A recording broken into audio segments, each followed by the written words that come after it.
Do you mind if I take your picture really quickly?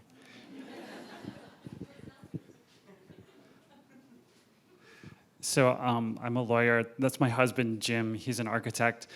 And I normally drag him to all my lawyer events. And so it's actually really exciting to be in a space with all of you this morning.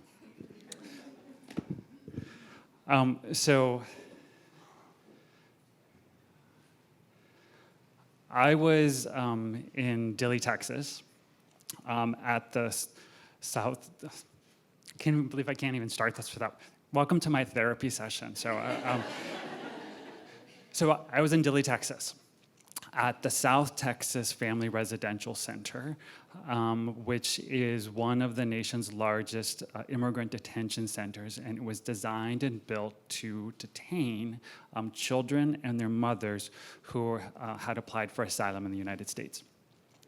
And I was there not so long ago, and I'm a lawyer, I'm an immigrant rights lawyer, and I was volunteering there to represent these women and children, these families who had applied for asylum through their asylum process.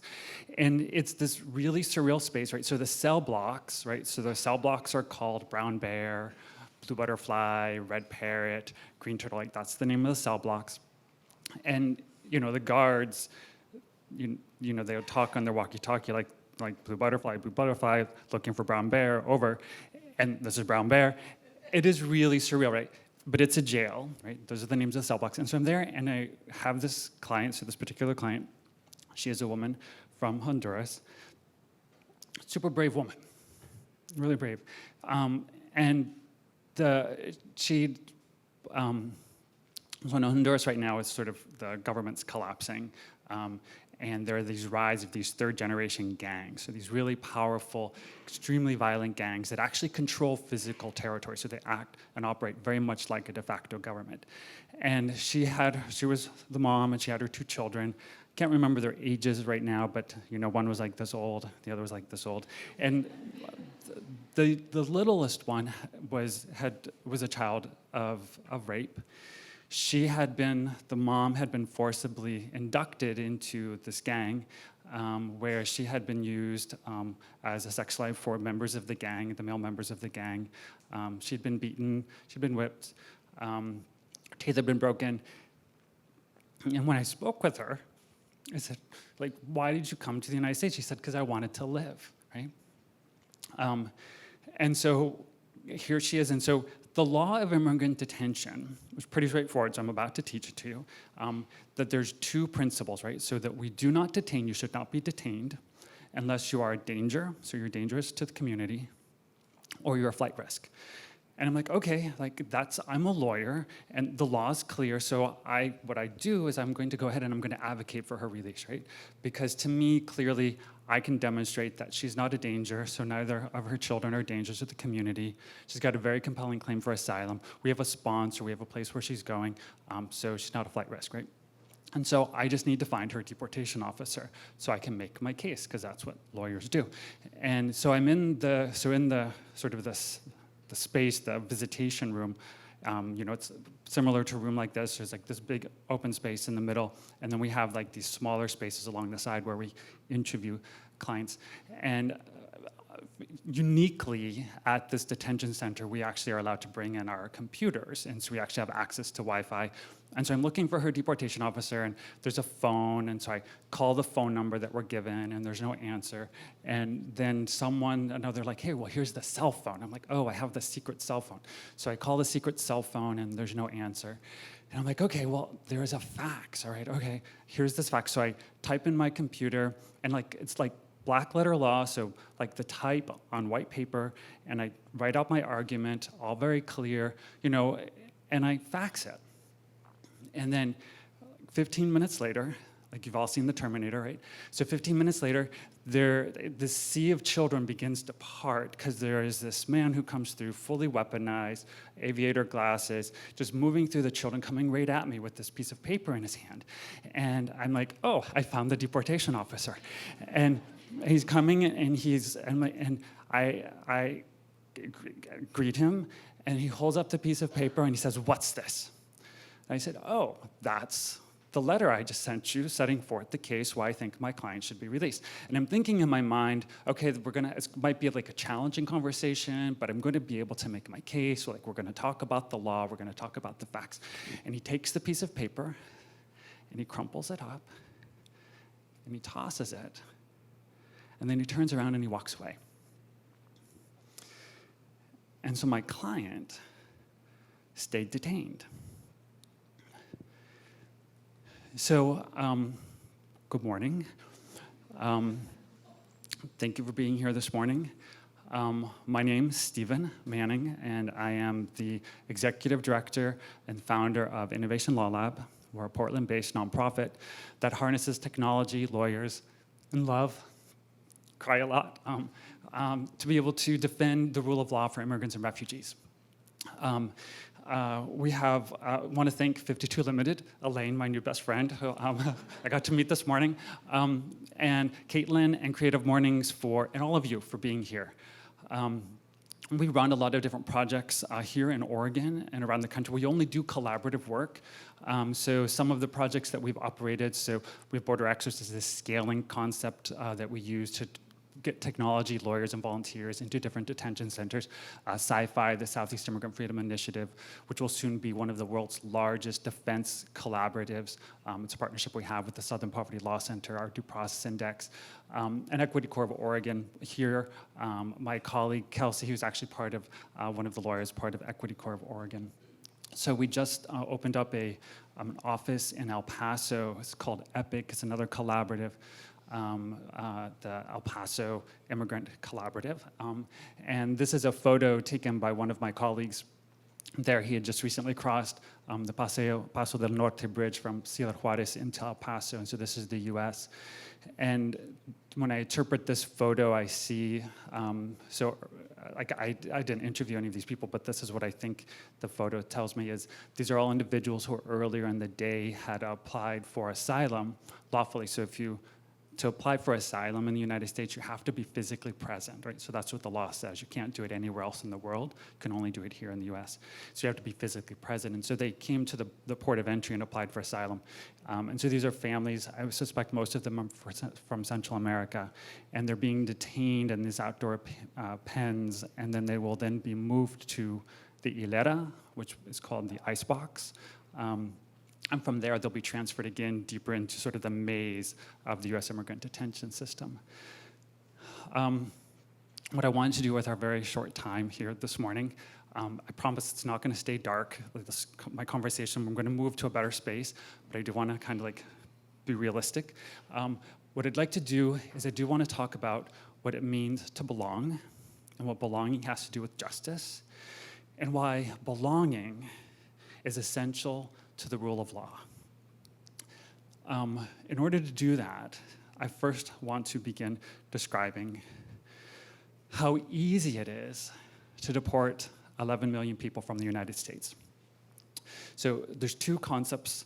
So the first concept I want to just sort of put out there is, so the US Constitution, right, it's this document, you may have read it. It's pretty potent, it's pretty powerful, right? It's living, it's breathing, right? And there's different articles, right? And there's all the amendments, the Bill of Rights. And if you were to read it, so Article 1, that's about the president. Article 2, that's Congress, right? Article 3, that's the judiciary. And if you read it, right, so you'll see that the power to regulate immigration is not contained in the Constitution, right? So it's like, and if we have a federal government, right, that is of enumerated power, so it only has the power that the Constitution gives them, right, gives to the government. And it's not in there. And in fact, at the founding of the nation, at the founding of our country, immigration was not regulated by the federal government, it was regulated by the states. So who got to come and go was up to the individual states. There was a case, went to the Supreme Court, and what the Supreme Court said is like, you know what, that's not quite right. The concept of who gets to regulate migration is inherent in the concept of sovereignty, like that is, who belongs. And because it existed in sovereignty, it existed before the Constitution was drafted, before the nation existed. So it exists, the ability to regulate migration is actually an extra constitutional power.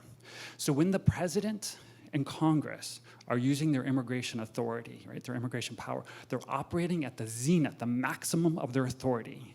And there's very little in the Constitution that actually restrains them. So that's the first concept. The second concept is we have the statute. It was enacted in 1952, called the Immigration and Nationality Act, which is, by its plain terms, a very racist statute, which replaced a formerly racist statute, which had been enacted in 1917, which replaced a formerly racist statute that had been enacted in 1888. Right? So that's our baseline. And in the Immigration and Nationality Act, you'll see that there's a very hard line between who belongs and who doesn't. And that line is called the citizenship line. If you're a citizen, you get to use the term citizen.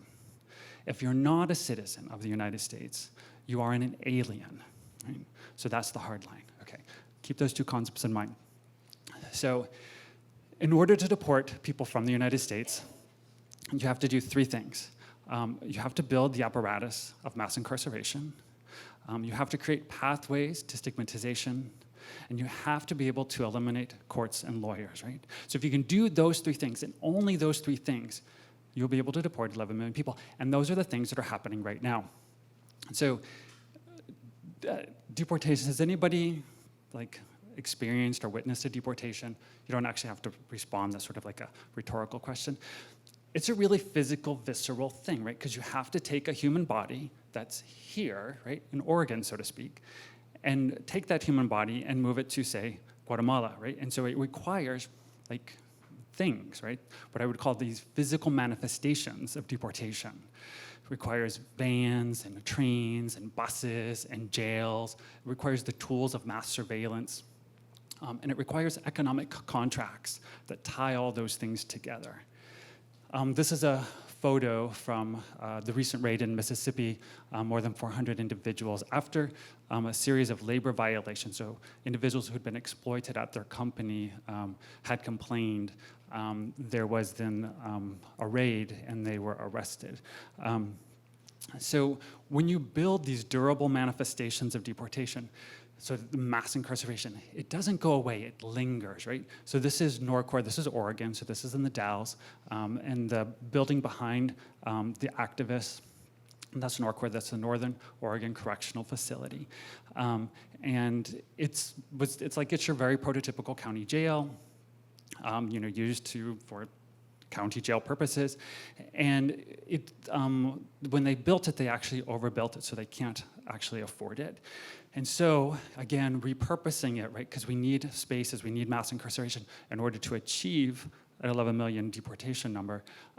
It is now being used, part of it is now being rented out to ICE for profit to be able to earn money, to be able to support the jail. So they detain non-citizens there, so immigrants there. So you need the mass incarceration, the apparatus of mass incarceration.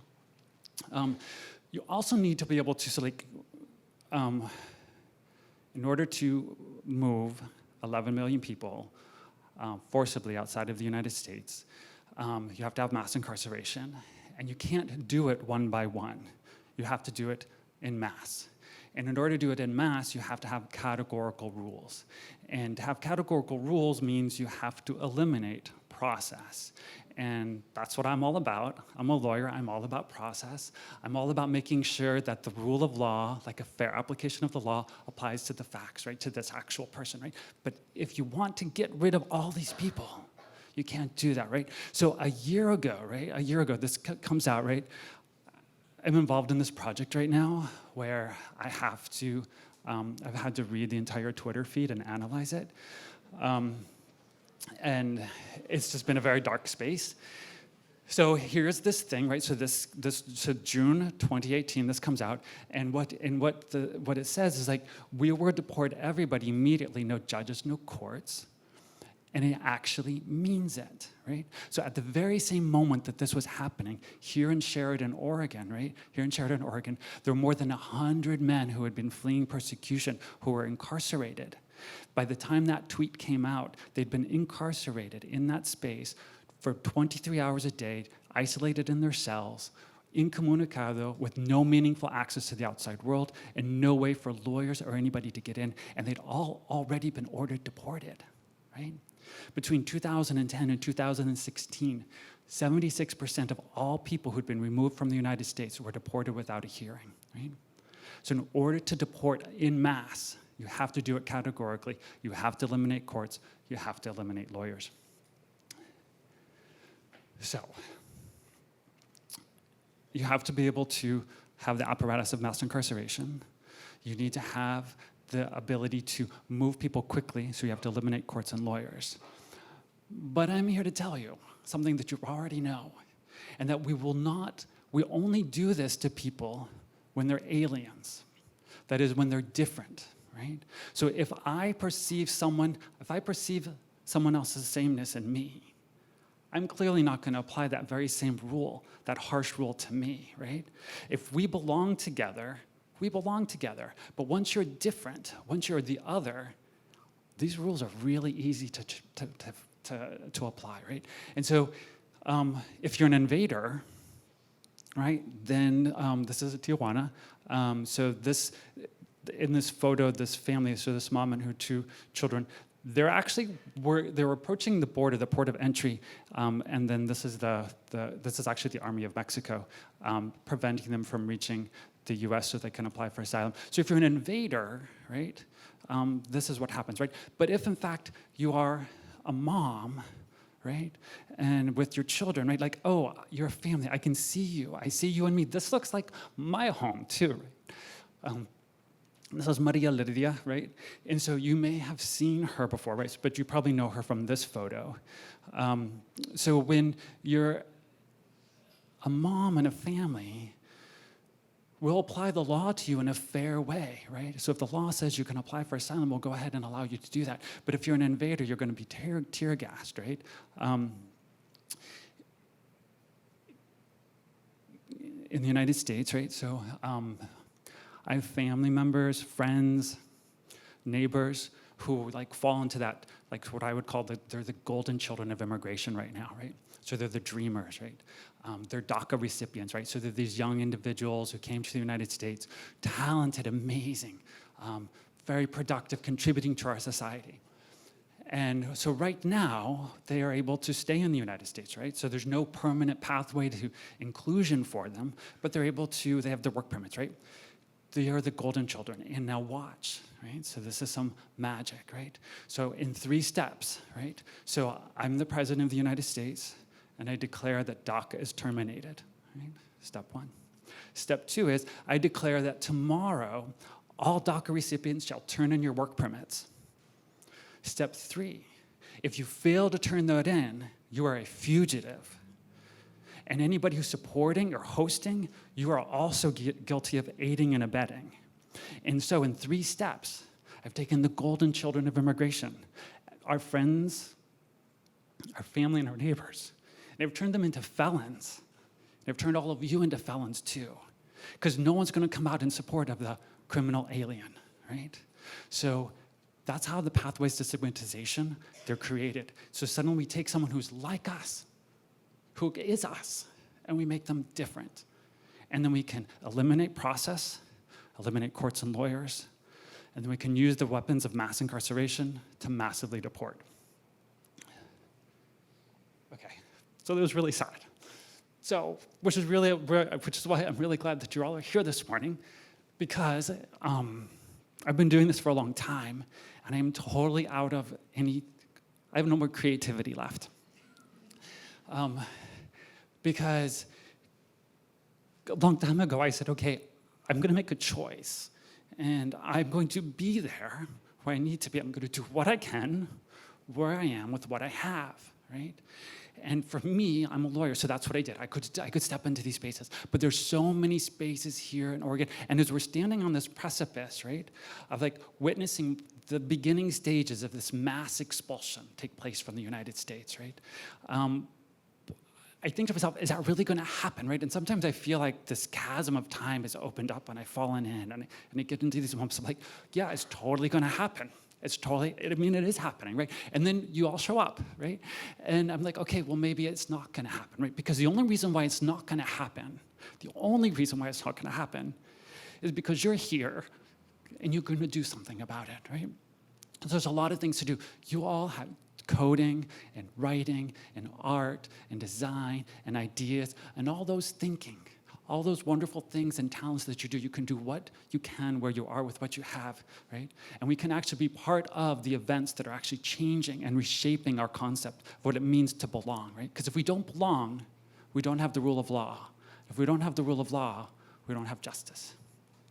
So here in Oregon, there's a lot of very interesting things that you might want to be involved in or that you could think about, right? So we have what's called the rights architecture, right? So it's a multi-zone approach to thinking about permanent pathways to immigrant inclusion. We look at the way to build on immigrant rights and what we teach individuals about how to know your rights. We also teach those individuals that, hey, your rights are going to be violated. And how do you prevent those rights from being violated? Here's what you can do. And so eventually we can come back and close the circle. And so we can get back into the space where humanity and the Fourth Amendment and the Fifth Amendment, they exist in real time all around us, right? We have what's called the Equity Corps of Oregon, right? So it's the first of its kind in the nation, statewide universal representation to prevent unjust and unlawful deportations. It's a scaling system using technology and lawyers and love to be able to get to a space where everybody who the government's going to try to deport unlawfully or unjustly, they're going to get a lawyer to be able to defend them and use process and call on the courts to slow things down, right? And build individualized ways to have the law apply. So, thank you for being here. You all are really beautiful, and that's all I got.